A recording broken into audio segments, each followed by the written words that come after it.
Hey, what's going on, everybody? Peace and power and elevation be to all of you. So I started a little late. I was sitting up here actually grooving to some music. I was listening to some LB Shore. Yeah, so I can't tell you how I feel about you night and day. Okay, I don't have a singing voice, but anyways, let me see. All right, all right. So, today's subject I am going to be talking about Afro-Palestinians. So, as you guys know, there is a lot that's going on right now. There's a war between Israel and Palestine, right? So, according to information, many of the Palestinians were told to leave the area within 24 hours. And you talk about millions. And there's been all kind of chaos, bombing taking place, etc. But this is not the first rodeo, all right? So the war that's been going on with the Palestinians and the Israeli people been taking place for a long time, all right? Anyways, before I get started, make sure you like and subscribe to the channel, hit the notification bell, share the channel, etc. Okay, so let's go ahead and let's get into the information about the Afro-Palestinian people. Who were they? Who are they? And how did they get to this area called Palestine? All right, so I came across a few sources, and I'm just going to show you guys the picture of what the Afro-Palestinians look like. All right, so let's go ahead and post this up real quick. All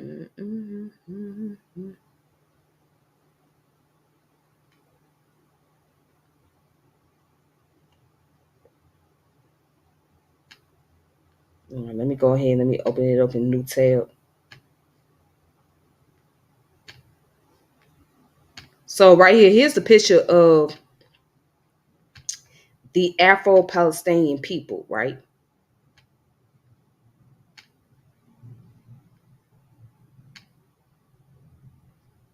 All right, so as you can see, there's a picture of a little boy right here.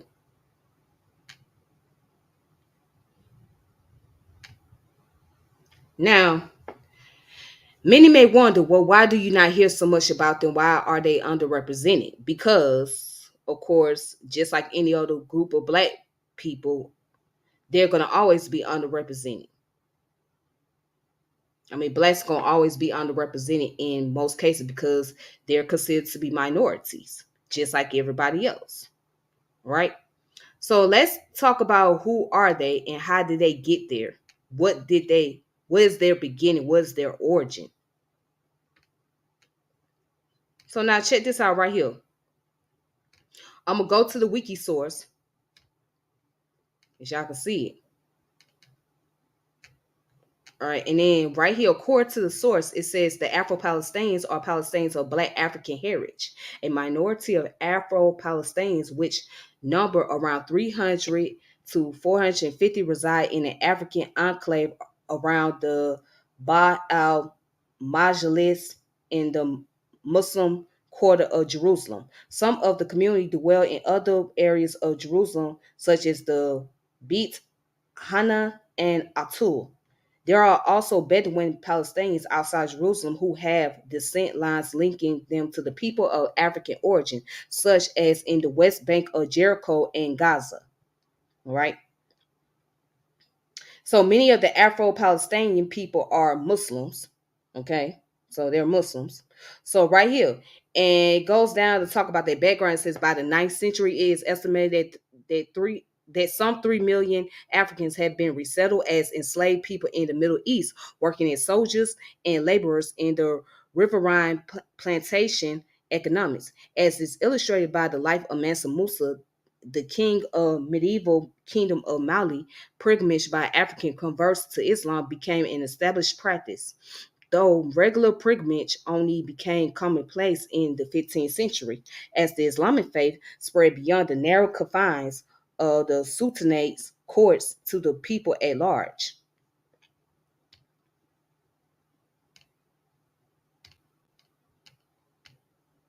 Okay.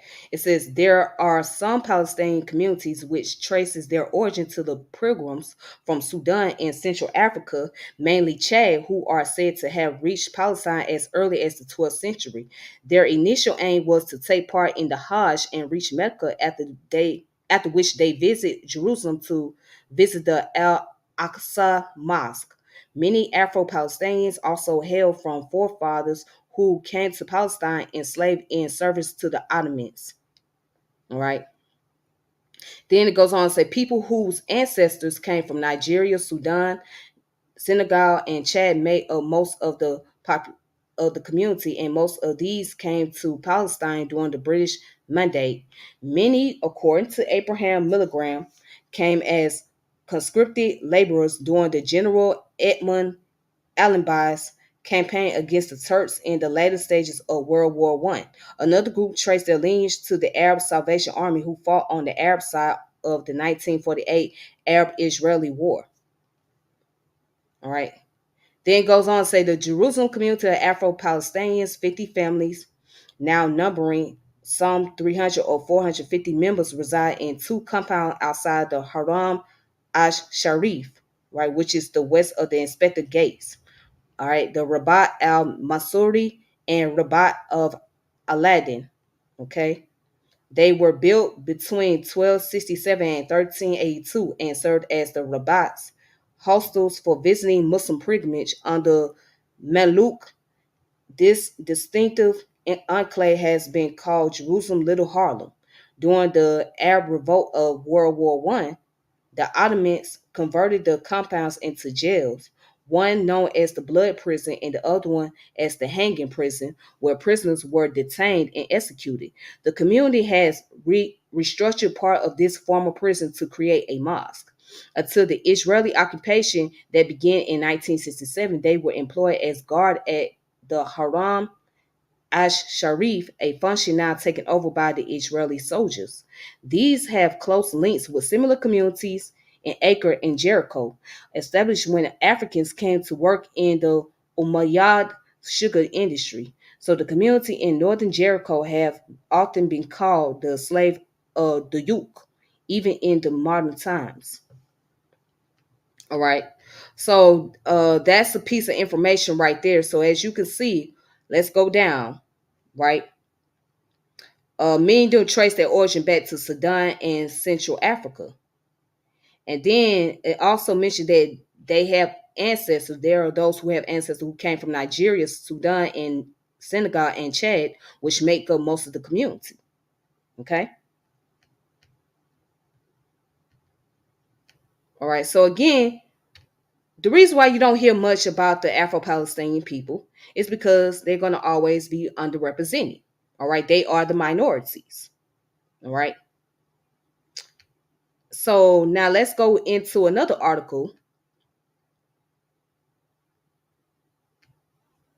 And then I'm gonna give you guys some read materials that you guys can look into, read about, regard to these group of people.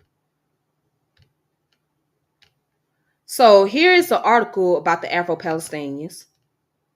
Let's see. And this comes from the Halton Black Voices. So it's haltonblackvoices.ca. Okay. The vital role of Afro-Palestinians in the in the African diaspora, right? So small but mighty history. And says the African Palestinian community has survived in the tiny African quarter of Jerusalem and are fiercely proud of their origins and newly forged identity. All right. So as you can see, this is the picture. This is the community they are currently located in. All right. And there's a picture of an Afro-Palestinian. All right. So it says the African Palestinian community is a small but rich community situated in the African quarter of Jerusalem, numbering approximately 300 to 40 to 450 people. So it says the Afro-Arab community exists in the intersection of African ancestry and Palestinian nationality under the authority of the Israeli force occupying Jerusalem and other areas of Palestine. Right? So they say the majority of the Afro-Palestinian population lives in a section of Jerusalem referred to as the African Quarter or Little Harlem. However, there are also Afro descendant communities in Gaza and the West Bank town of Jericho. All right. So they said the Afro-Palestinian community mainly reside in two neighborhoods, the Rabat al Mazuran and the Rabat al Bazari. Right. These neighborhoods are situated between two Israeli checkpoints through which only residents may pass. And then it goes on to say one of these compounds leads into the Al Asa Masjid. Excuse me, yeah, the Al Asa Mosque, considered the third holiest site in Islam. The process behind which the Afro-Palestinian community came to reside on this holy land is of a historical importance. So, the Afro-descendant community in Jerusalem was granted residency by the Islamic Waqf as recognition for their devotion both to their faith and to the Al-Aqsa Mosque. Okay. So the mosque became a site of tension between local Palestinian residents and the Israeli force. In 2021, Israeli security force descended on the mosque during Ramadan and fired rubber-coated bullets at worshippers throwing tear gas and stun grenades. This resulted in an 11-day siege between Israeli force and Palestinian militants. Approximately 250 people were killed and 2,000 were wounded. 70 of the victims were children. Mm. So again, it goes in to talk about the origin of the Afro-Palestinians, as I read earlier. Okay, but here's some interesting information down here. It says over the years, some African pilgrims settled permanently in Palestine, marrying local Palestinian women and having Afro-Arab families. A number of Africans also came to Palestine during the Ottoman Empire. Mm. All right, and then what we see down here, right? They got the name of the notable figures. So as you can see, there's Ali Jidda and Fatima Bernawi. All right, so they're Afro-Palestinian people. They look like your auntie, look like your cousin, right? Or look like your uncle. Yeah, this look like Uncle Joe right here, over here to the left. And it look like somebody's auntie that's done served in the American military, right? But you could see the correlation. You could see how much they look similar to the Africans in other part of the diaspora in the Western Hemisphere. You can see that, right? He almost looked like John Lewis. This man right here look almost like John Lewis. I ain't even gonna lie. All right. All right, and as you can see, that sister right there, she holding that flag up. That's a Muslim sister right there holding the flag up. But anyways, let's go down to what it says the present. So today, the Afro-Palestinian community is accepted in the wider Palestinian community.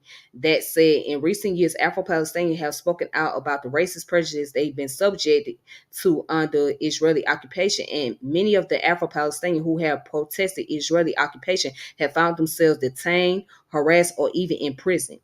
So, because the neighborhoods of Rabat al-Mazuri and Rabat al-Bazori are situated between two Israeli checkpoints, there's been heightened security and restricted movement in the African quarter of Jerusalem. This has impacted the African quarter's local businesses and put on already marginalized community in an even more precarious position. So many Afro-Palestinians remain proud of their African heritage, although because many haven't visited the continent of Africa, with each generation, the African influences on the community, language, and cuisine and custom fades. It says, however, there is, however, a grassroots welfare organization in Jerusalem called the African Community Society. Established in 1983, it is run by Musa Quaz, a Palestinian of Chadian descent. The society works to provide mentoring and support for the vulnerable Afro-Palestinian youth. According to Musa, these workshops provide a safe space for the Afro-Palestinian youth who have been disenfranchised by the violence and unrest they are surrounded by due to the occupation. The spread of COVID-19 and the effects of global pandemic have reduced how active the African Community Society has been in recent months, though they have participated in distributing free masks and hand sanitizer in the local area. All right, so here's a video down here. Uh, I might play a little bit of it. It says the Afro-Palestinian community has a remarkable history, posed at the intersection of their African ancestry and Palestinian nationality. This Afro-Arab community also lives on contested ground under the authority of Israeli force occupying Jerusalem and other areas of Palestine. From pilgrims to resistance fighters, we take a look at the history of African diaspora in Palestine and what life is like for the community today. All right, so as you can see, that's a flag that say "Free Palestine." So what we can see here, basically the Palestinians have been taking a lot of hits from the Israeli people from the very beginning, because the whole fight is who owns the land, who pretty much occupy the area, who it belongs to. So they've been taking hits for a long time, and they've been putting up a major fight for this.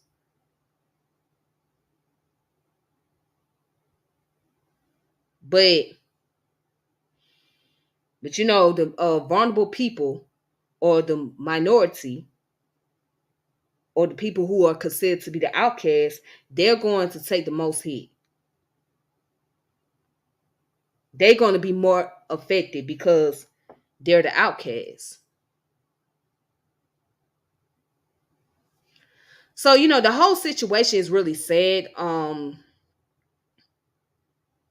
It's really messed up on both sides, because at the end of the day, when it's all said and done, then what?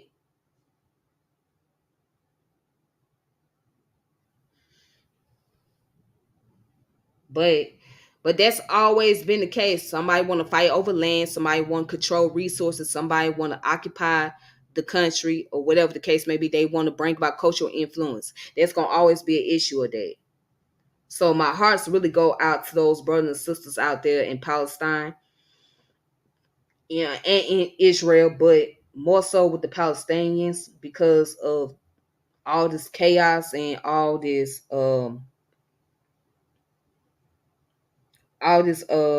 ambiguity that's taking place. It just doesn't make sense. It's really devastating. And then when the kids are involved in this, it's more devastating because they become a victim of it, you know. But I'm gonna play this video, and I want to give a copyright material real fast before I play the video, because I don't want to be held responsible for this.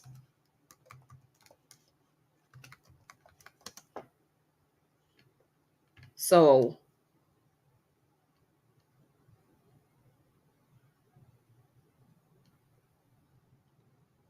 all right. So, let me see.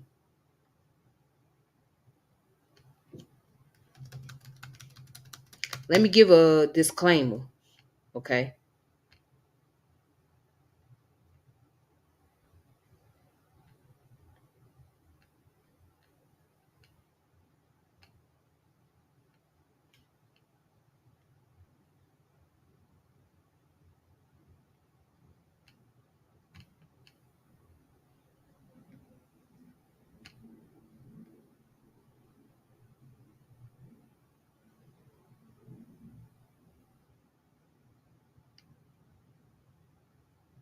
Let's see.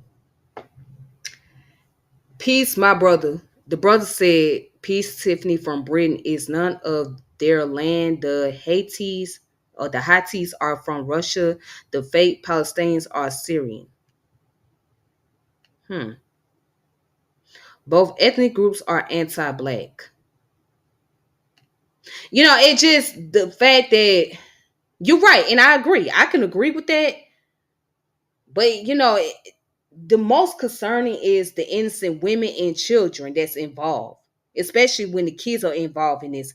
That is the most concerning, because it's like they don't have the future for themselves. They don't. All right, but let me go ahead and read a disclaimer to you guys real fast. So I'm gonna put this disclaimer up before I start doing this video. So I don't want nobody saying nothing. matter of fact, let me take myself off of here. Let me get myself up out of here. How do I do that?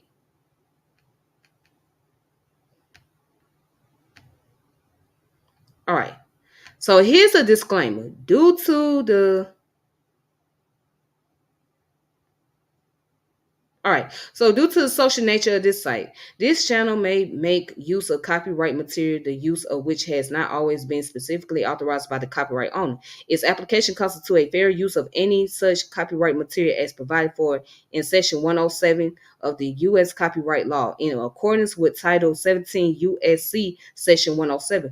The material on this channel is offered publicly and without profit to the users of the internet for comment and non-profit educational, informal purposes. The following work is intended to be shared and is free and only for educational purpose. All right. So therefore, I ain't get paid. I'm not getting paid to share this video at all. This is for educational purpose. Okay. So that's the only reason why I'm sharing it. So you guys can know something about the Afro-Palestinian people. So therefore, I don't get paid for this. All right, so let me go ahead and post this video for y'all real fast.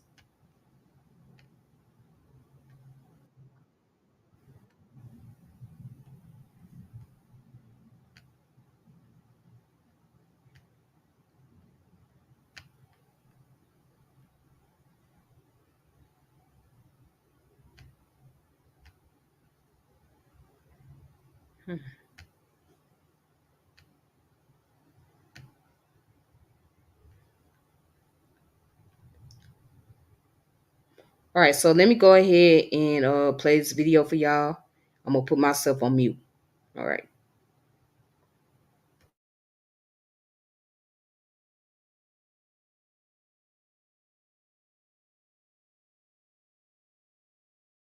Today we're going to be talking about the African diaspora in Palestine. Freedom is...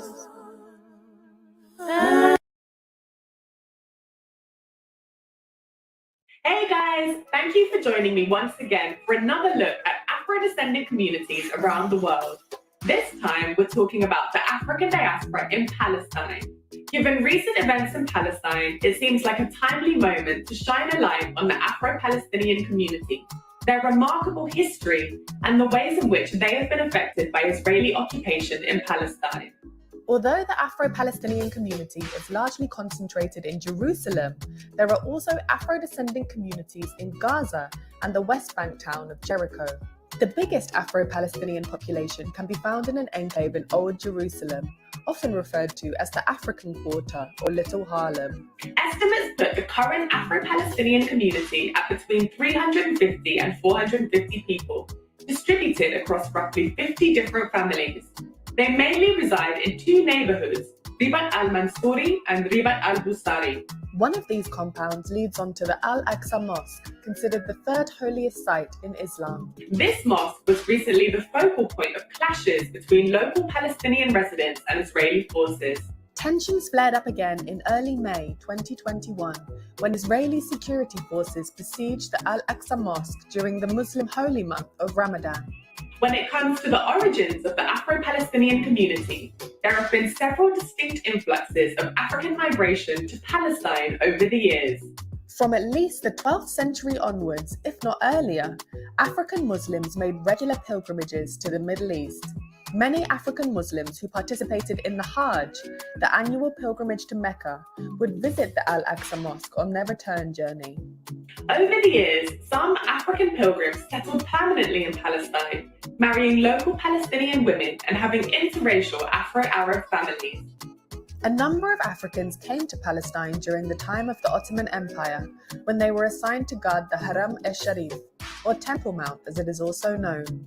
As previously mentioned, the two modern-day enclaves that are home to the Afro-Palestinian community in Jerusalem are called Ribat al-Mansouri and Ribat al-Busari. Although they used to serve as hostels for Muslim pilgrims, from 1916 to 1918, during the Arab Revolt of World War I, Ottoman forces converted these compounds into two prisons. These prisons were known as the Blood Prison and the Hanging Prison, where they detained and executed perceived dissidents. Towards the end of World War I, the British general Edmund Allenby led a military campaign against Ottoman forces. As such, the British hired conscripted labourers from Nigeria, Sudan, Senegal, and Chad to build railroads and lay pipes in Jerusalem as part of the British Engineering Corps. During the British Mandate in Palestine, particularly in the 1930s, the number of Africans migrating to Jerusalem grew steadily. The most recent major influx of African migrants to Palestine occurred following World War II. The State of Israel was established in 1948. Many African Muslims who made their pilgrimage to Palestine around that time were forced to settle permanently as borders were closed.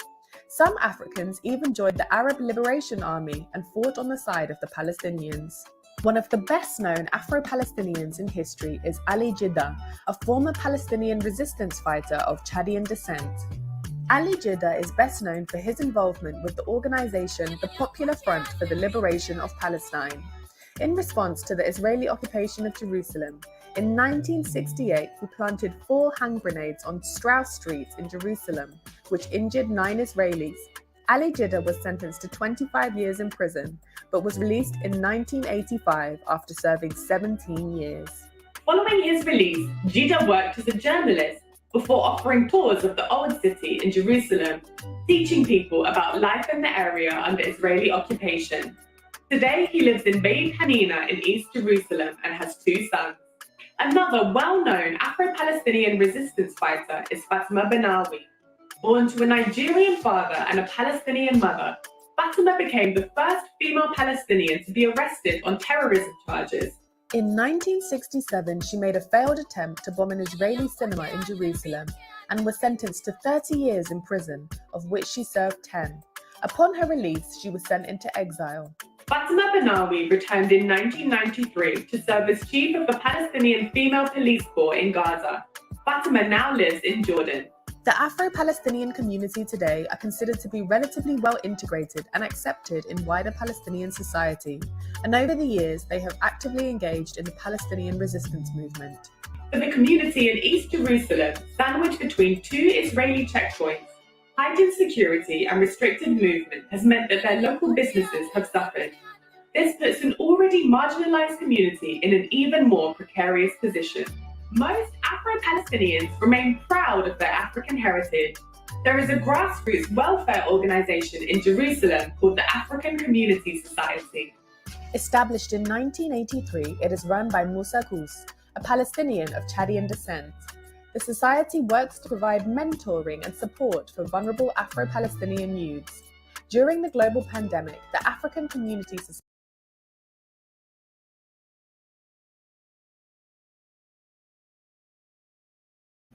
All right. So that is the information about the Afro-Palestinian people. Okay. All right. So when they call it's funny in the article, they call the area they live in, which is supposed to be like outside Jerusalem or whatnot, they called it the Little Harlem. The Little Harlem. So I mean it just for me it's interesting because it shows you that these people are living what we call in America the hood, right? They living in the hood over there, right? They pretty much are being isolated. So imagine what the poverty level looks like. Imagine the income level.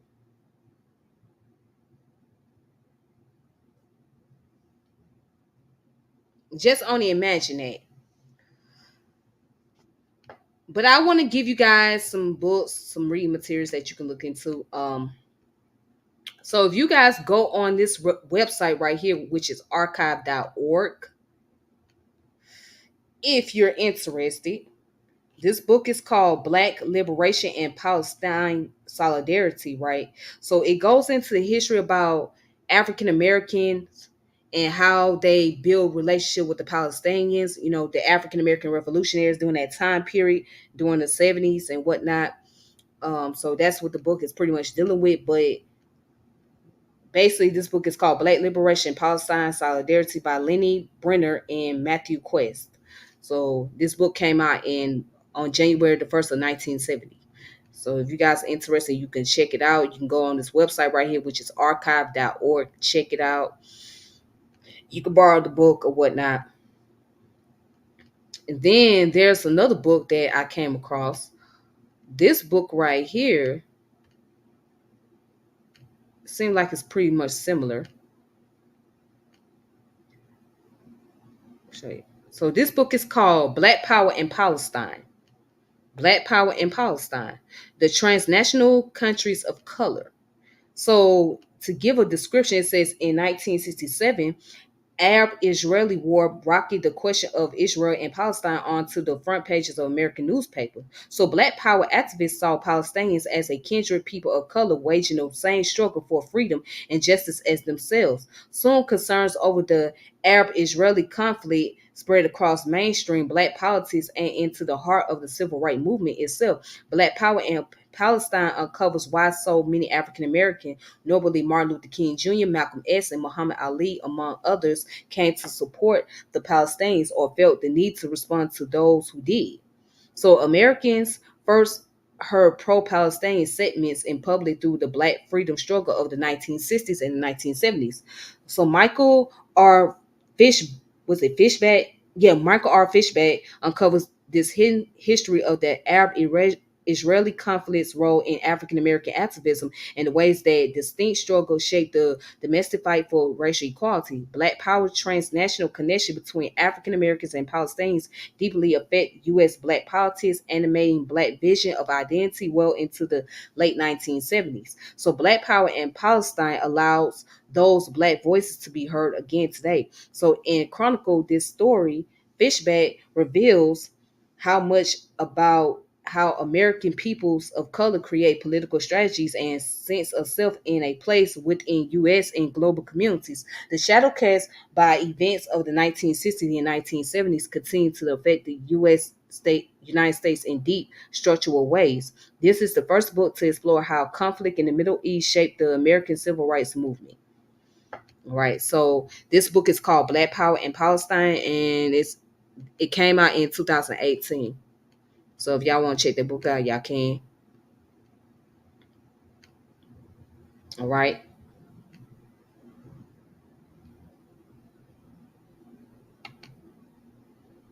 Let's see what this brother is saying. Black people need to stop. Although I understand your position, my friend, Alil, I understand where you're coming from. But it's like when you're placed in a predicament, right?